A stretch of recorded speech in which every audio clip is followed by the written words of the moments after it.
সিটুৱেশ্যন under control আৰু এটা নৰ্মেলচিত আহি গ'ল আৰু বিভিন্ন দল সংগঠনবোৰ শান্তি সম্প্ৰীতি বজাই ৰখাৰ কাৰণে সবে আহ্বান জনাইছে। BTC এছেম্বলিত আজি এটা পিচ মিটিং কৰা হৈছে।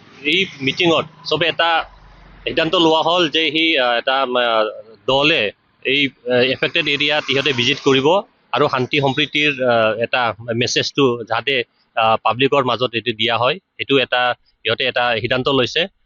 তাৰ লগতে যে অসম চৰকাৰে যে ইয়াতে যিমান নিৰাপত্তা লাগে আৰু এই ৰিলিফ কেম্পত যে মানুহবোৰ আছে আৰু গাঁৱৰ যে এফেক্টেড হৈছে ইহঁতৰ কাৰণে যি ব্যৱস্থা কৰিব লাগে সেই ব্যৱস্থা কৰিব বুলি জয়ন্ত মল্ল বৰুৱা তেওঁ মানে আমাক জনাইছে।